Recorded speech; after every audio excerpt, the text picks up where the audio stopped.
Бабе, днеска ще те питам за комунистическите празници. Двете стара ще те интервюраме. Да. Комунистическите празници празнувахме 1 май, който е ден на труда, Международен ден на труда. Ходихме на манифестации, събирахме се предприятията, празнично облечени, с повдигнато настроение. От всяко нещо си има за времето си своите добри черти, беше весело, умееха и по медиите умееха много да повдигат духа, настроението. Още от сутринта по телевизията, от предния ден още, по телевизията почваха с много така, с много ентусиазъм. Събирахме се, определяха там ръководителите на предприятията, кое е предприятие, къде му е сборния пункт, и тръгвахме.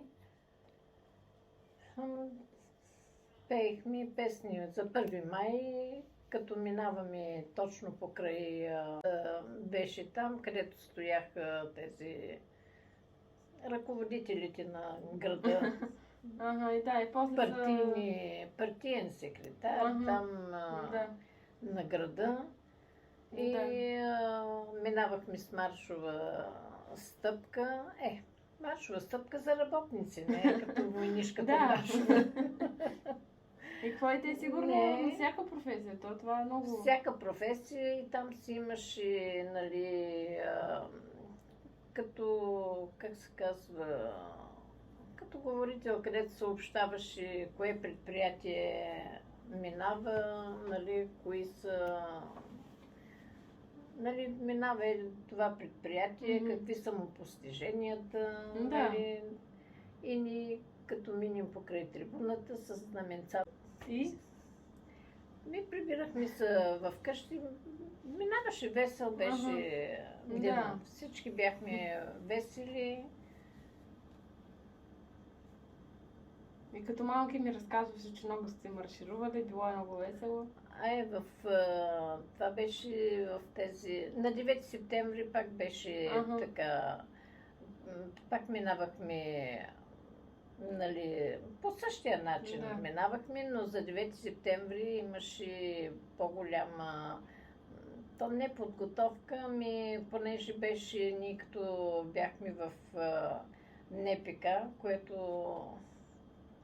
аграрно предприятие. Аграрно-промишлен комплекс. И бяхме селскостопански производители, където имаше специални украсени трактори на платформата, специална платформа, на която нареждахме най-хубавите продукти. То беше есенно време, септември, където грозди, най-хубавите, нали, красиво подредени чепки грозди, ябълки, круши, много добре украсени, нали, трактори, където минаваха, нали, и ние след тях пък други предприятия, нали, с други неща, които произвеждат, но за 9 септември беше специално това. Украсявахме, като късно вечерта стояхме на 8 да украсиме. Това е било много готино.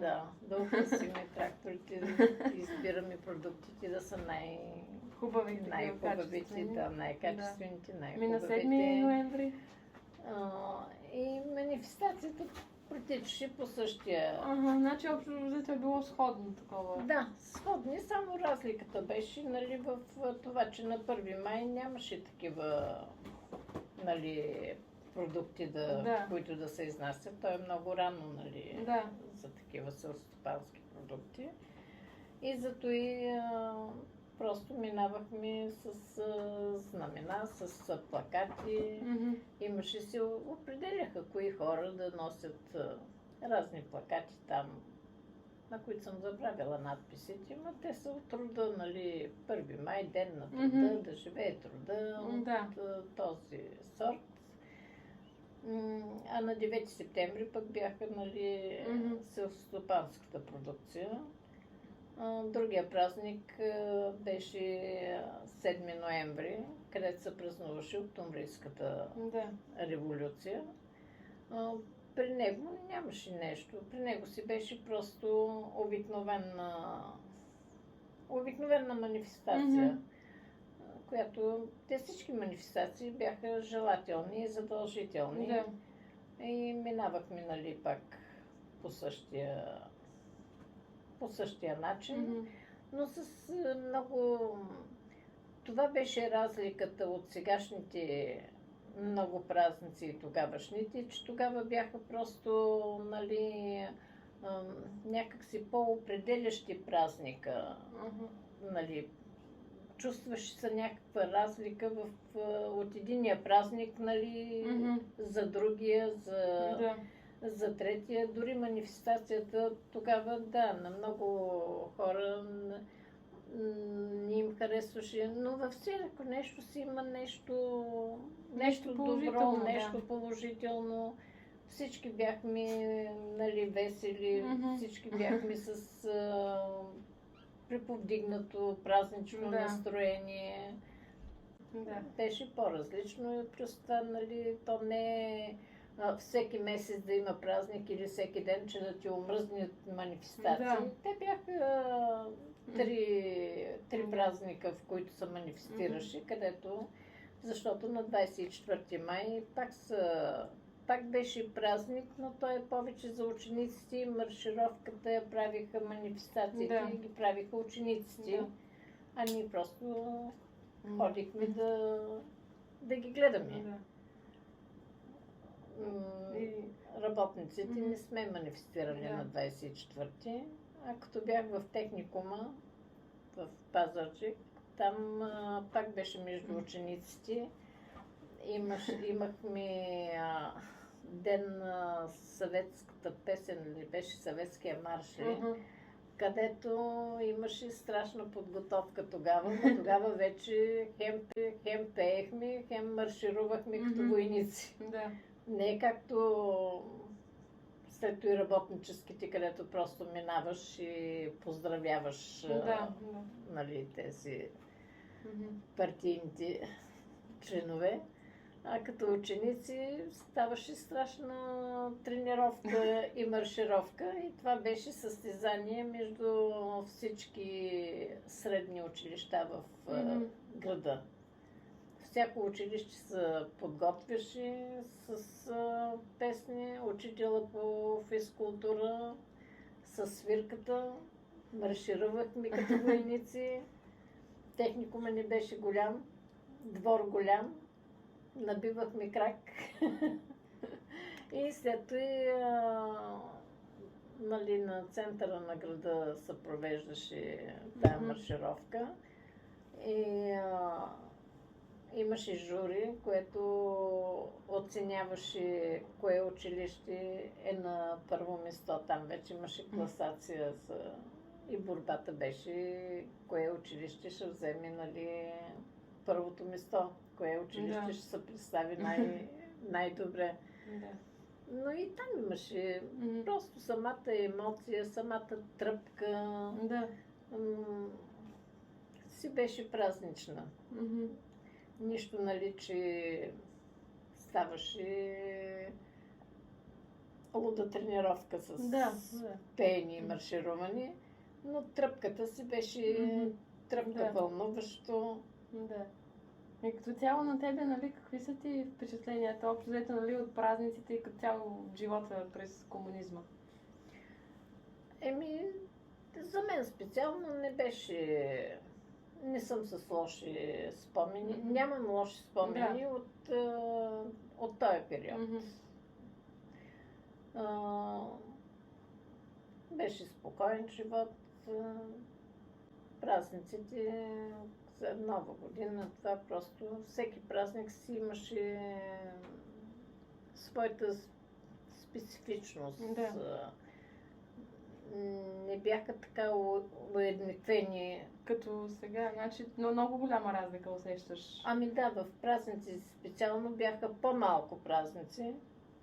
Да. Нали, както казах, бяха 3-4 празника. Мгм. 1 май, 24 май, 9 септември, 7 ноември, Нова година, но всеки си беше като на 24 май на Нова година, нали, всеки си е по Къщите, да. по къщи, празнува, да, само учениците, където излизаха винци, правиха, Мгм.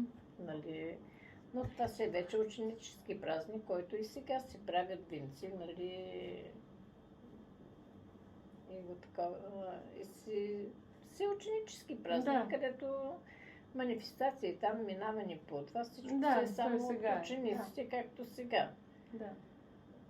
Но някак си имаше, как да се израза, Единност. имаше единност, имаше различия, имаше много голямо празнично Мгм. настроение. Да.